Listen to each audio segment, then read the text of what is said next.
नमस्कार दोस्तों, मैं स्वागत करती हूँ आप सभी का मेरे चैनल महिमा भक्ति ब्लॉग में। तो कैसे हैं आप सब, ये बताने के लिए कमेंट बॉक्स में जय बजरंगबली जरूर लिखिएगा। तो चलिए दोस्तों, आज के इस वीडियो में मैं आप सबको मंगलवार व्रत की बहुत सी प्यारी सी कथा सुनाऊंगी। तो आप लोग कथा को ध्यान से सुनिएगा और कथा को पूरा सुनिएगा, क्योंकि आधी कथा सुनने से कथा सुनने का पूरा फल प्राप्त नहीं होता है। तो चलिए शुरू करते हैं। एक समय की बात है, पांडवों की सभा में श्री कृष्ण जी बैठे हुए थे। तब युधिष्ठिर ने भगवान श्री कृष्ण जी से प्रश्न किया, हे प्रभु नंद नंद गोविंद, आपने मेरे लिए अनेकों कथाएं सुनाई हैं। आज आप कृपा करके ऐसा व्रत या कथा सुनाएं जिसके करने से मनुष्य को रोग चिंता का भय समाप्त हो और उसको पुत्र की प्राप्ति हो। हे प्रभु, बिना पुत्र के जीवन व्यर्थ है। पुत्र के बिना मनुष्य नरकगामी होता है। पुत्र के बिना मनुष्य पितृऋण से छुटकारा नहीं पा सकता और न ही उसका पुत्रग नामक नरक से उद्धार हो सकता है। अतः पुत्रदायक व्रत बतलाएं। तब श्री कृष्ण भगवान बोले, हे राजन, मैं एक प्राचीन इतिहास सुनाता हूँ, आप उसे ध्यान पूर्वक सुनो। कुंडलपुर नामक एक नगर था। उसमें नंदा नामक एक ब्राह्मण रहता था। भगवान की कृपा से उसके पास सब कुछ था, फिर भी वह दुखी था। इसका कारण यह था कि ब्राह्मण की स्त्री सुनंदा की कोई संतान न थी। सुनंदा प्रतिव्रता थी, भक्ति पूर्वक श्री हनुमान जी की आराधना करती थी। मंगलवार के दिन व्रत करके अंत में भोजन बनाकर हनुमान जी को भोग लगाने के बाद स्वयं भोजन करती और एक बार मंगलवार के दिन ब्राह्मणी गृह कार्य की अधिकता के कारण हनुमान जी को भोग न लगा सके, तो इस पर उसे बहुत दुख हुआ। उसने कुछ भी नहीं खाया और अपने मन में प्रण किया कि अब अगले मंगलवार को ही हनुमान जी को भोग लगाकर अन्न जल ग्रहण करूंगी। तब ब्राह्मणी सुनंदा प्रतिदिन भोजन बनाती, श्रद्धा पूर्वक पति को खिलाती, परंतु स्वयं भोजन नहीं करती और मन ही मन श्री हनुमान जी की आराधना करती थी। इसी प्रकार 6 दिन गुजर गए और ब्राह्मणी सुनंदा अपने निश्चय के अनुसार भूखी प्यासी निराहार रही। अगले मंगलवार को ब्राह्मणी सुनंदा प्रातः काल ही बेहोश होकर गिर पड़ी। ब्राह्मणी सुनंदा की इस असीम भक्ति के प्रभाव से श्री हनुमान जी बहुत प्रसन्न हुए और प्रकट होकर बोले, सुनंदा, मैं तेरी भक्ति से बहुत प्रसन्न हूँ, तू उठ और वरदान मांग। तब सुनंदा अपने आराध्य देव श्री हनुमान जी को देखकर आनंद की अधिकता से विह्वल हो श्री हनुमान जी के चरणों में गिरकर बोली, हे प्रभु, मेरी कोई संतान नहीं है, कृपा करके मुझे संतान प्राप्ति का आशीर्वाद दें, आपकी अति कृपा होगी। तब श्री हनुमान जी बोले, तेरी इच्छा पूर्ण होगी, तेरी एक कन्या पैदा होगी, उसके अष्टांग प्रतिदिन सोना दिया करेंगे। इस प्रकार कहकर श्री हनुमान जी अंतर ध्यान हो गए। ब्राह्मणी सुनंदा बहुत हर्षित हुई और सभी समाचार अपने पति से कहा। ब्राह्मण देव कन्या का वरदान सुनकर बहुत दुखी हुए, परंतु सोना मिलने की बात सुनी तो बहुत प्रसन्न हुए। विचार किया कि ऐसी कन्या के साथ मेरी निर्धनता भी समाप्त हो जाएगी। श्री हनुमान जी की कृपा से वह ब्राह्मणी गर्भवती हुई और 10वें महीने में उसे बहुत ही सुंदर पुत्री प्राप्त हुई। यह बच्ची अपने पिता के घर में ठीक उसी तरह से बढ़ने लगी जिस प्रकार शुक्ल पक्ष का चंद्रमा बढ़ता है। 10वें दिन ब्राह्मण ने उस बालिका का नामकरण संस्कार कराया। उसके कुल पुरोहित ने उस बालिका का नाम रत्नावली रखा, क्योंकि यह कन्या सोना प्रदान किया करती थी। इस कन्या ने पुनर्जन्म में बड़े ही विधान से मंगल देव का व्रत किया था। रत्नावली का अष्टांग बहुत सा सोना देता था। उस सोने से नंदा ब्राह्मण बहुत ही धनवान हो गया। अब ब्राह्मणी भी बहुत अभिमान करने लगी थी। समय बीतता रहा। अब रत्नावली 10 वर्ष की हो चुकी थी। एक दिन जब नंदा ब्राह्मण प्रसन्न चित्त था, तब सुनंदा ने अपने पति से कहा, मेरी पुत्री रत्नावली विवाह के योग्य हो गई है, अतः आप कोई सुंदर तथा योग्य वर देखकर इसका विवाह कर दें। यह सुनकर ब्राह्मण बोला, अभी तो रत्नावली बहुत छोटी है। तब ब्राह्मणी बोली, शास्त्रों की ज्ञाता है कि कन्या 8वें वर्ष में गौरी, 9 वर्ष में रोहिणी, 10 वर्ष में कन्या, इसके पश्चात रजस्वला हो जाती है।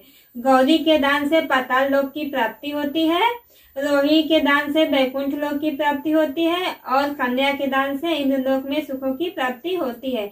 अगर हे पतिदेव रजस्वला का दान किया जाता है तो घोर नरक की प्राप्ति होती है। इस पर ब्राह्मण बोला, अभी तो रत्नावली मात्र 10 ही वर्ष की है और मैंने तो 16-16 साल की कन्याओं का विवाह कराए हैं, अभी जल्दी क्या है। तब ब्राह्मणी सुनंदा बोली, आपको तो लोभ अधिक हो गया लगता है। शास्त्रों में कहा गया है कि माता पिता और बड़ा भाई रजस्वला कन्या को देखते हैं तो वह अवश्य ही नरकगामी होते हैं। तब ब्राह्मण बोला, अच्छी बात है, कल मैं अवश्य ही योग्य वर की तलाश में अपना दूत भेजूंगा। तब दूसरे दिन ब्राह्मण ने अपने दूत को बुलाया और आज्ञा दी कि जैसी सुंदर मेरी कन्या है वैसा ही सुंदर वर उसके लिए तलाश करो। दूत अपने स्वामी की आज्ञा पाकर निकल पड़ा। पंपई नगर में उसने एक सुंदर लड़के को देखा। यह बालक एक ब्राह्मण परिवार का बहुत ही गुणवान पुत्र था। इसका नाम सोमेश्वर था। दूत ने इस सुंदर व गुणवान ब्राह्मण पुत्र के बारे में अपने स्वामी को पूर्ण विवरण दिया। ब्राह्मण नंदा को भी सोमेश्वर अच्छा लगा और फिर शुभ मुहूर्त में विधि पूर्वक कन्यादान करके ब्राह्मणी संतुष्ट हुए। परंतु ब्राह्मण के मन में तो लोभ समाया हुआ था। उसने कन्यादान तो कर दिया था पर वह बहुत खिन्न भी था। उसने विचार किया कि रत्नावली तो अब चली जाएगी और मुझे इससे जो सोना मिलता था अब वह मिलेगा ही नहीं। मेरे पास जो धन था कुछ तो इसके विवाह में खर्च हो गया और जो शेष बचा है वह भी कुछ दिनों पश्चात समाप्त हो जाएगा। मैंने तो इसका विवाह करके बहुत बड़ी भूल कर दी है। अब कोई ऐसा उपाय हो कि रत्नावली मेरे घर में ही बनी रहे, अपनी ससुराल ना जाए। लोभ रूपी राक्षस ब्राह्मण के मस्तिष्क पर छाता जा रहा था। रात भर अपनी शैया पर बेचैनी से करवटें बदलते बदलते उसने एक बहुत ही क्रूर निर्णय लिया। उसने विचार किया कि जब रत्नावली को लेकर उसका पति सोमेश्वर अपने घर के लिए जाएगा तो वह मार्ग में छिपकर सोमेश्वर का वध कर देगा और अपनी लड़की को अपने घर ले आएगा, जिससे नियमित रूप से उसे सोना भी मिलता रहेगा और समाज का कोई मनुष्य उसे दोष भी नहीं दे सकेगा। प्रातः काल हुआ तो नंदा और सुनंदा ने अपने जमाई तथा लड़की को बहुत सारा धन देकर विदा किया। सोमेश्वर अपनी पत्नी रत्नावली को लेकर ससुराल से अपने घर की तरफ चल दिया। ब्राह्मण नंदा महालोभ के वशीभूत हो अपनी मति खो चुका था। पाप पुण्य का उसे विचार न था। अपने भयानक व क्रूर निर्णय को कार्य रूप देने के लिए उसने अपने दूत को मार्ग में अपने जमाई का वध करने के लिए भेज दिया था, ताकि रत्नावली से प्राप्त होने वाला सोना उसे हमेशा मिलता रहे और वो कभी निर्धन न हो। ब्राह्मण के दूत ने अपने स्वामी की आज्ञा का पालन करते हुए उसके जमाई सोमेश्वर का मार्ग में ही वध कर दिया। समाचार प्राप्त कर ब्राह्मण नंदा मार्ग में पहुंचा और रुदन करती अपनी पुत्री रत्नावली से बोला, हे पुत्री, मार्ग में लुटेरों ने तेरे पति का वध कर दिया है। भगवान की इच्छा के आगे किसी का कोई वश नहीं चलता है। अब तू घर चल, वहाँ पर ही रहकर शेष जीवन व्यतीत करना। जो भाग्य में लिखा है वही होगा। अपने पति की अकाल मृत्यु से रत्नावली बहुत दुखी हुई। करुण क्रंदन व रुदन करते हुए अपने पिता से बोली, हे पिताजी, इस संसार में जिस स्त्री का पति नहीं है उसका जीना व्यर्थ है। मैं अपने पति के साथ ही अपने शरीर को जला दूंगी और सती होकर अपने इस जन्म को माता पिता के नाम को तथा सास ससुर के यश को सार्थक करूंगी। ब्राह्मण नंदा अपनी पुत्री रत्नावली के वचनों को सुनकर बहुत दुखी हुआ। विचार करने लगा, मैंने व्यर्थ ही जमाई वध का पाप अपने सिर लिया। रत्नावली तो उसके पीछे अपने प्राण तक त्याग देने को तैयार है। मेरा तो दोनों तरफ से मरण हो गया। धन तो अब मिलेगा नहीं। जमाई वध के पाप के फलस्वरूप यम यातना भी भुगतनी पड़ेगी। यह सोचकर वह बहुत खिन्न हुआ। सोमेश्वर की चिता बनाई गई। रत्नावली सती होने की इच्छा से अपने पति का सिर अपनी गोद में रखकर चिता में बैठ गई। जैसे ही सोमेश्वर की चिता को अग्नि लगाई गई वैसे ही प्रसन्न हो मंगल देव वहाँ प्रकट हुए और बोले, हे रत्नावली, मैं तेरी पति भक्ति से बहुत प्रसन्न हूँ, तू वरदान मांग। रत्नावली ने अपने पति का जीवन वरदान मांगा।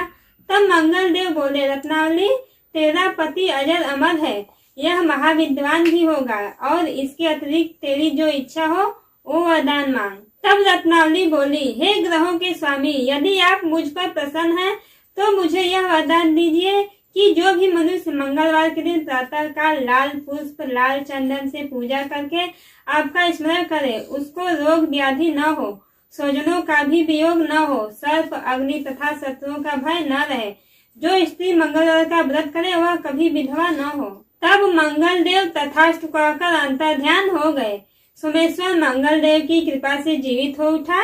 रत्नावली अपने पति को पुनः प्राप्त कर बहुत प्रसन्न हुई और मंगल देव का व्रत प्रत्येक मंगलवार को करके व्रतराज और मंगल देव की कृपा से इस लोक में सुख ऐश्वर्य को भोगते हुए अंत में अपने पति के साथ स्वर्गलोक को चली गई। तो दोस्तों हमारी ये कथा यहीं पे समाप्त होती है। आपको हमारी ये कथा कैसी लगी कमेंट करके जरूर बताइएगा और यदि आपने इस वीडियो को लाइक नहीं किया होगा तो लाइक करके चैनल को सब्सक्राइब जरूर कीजिएगा। जय बजरंगबली।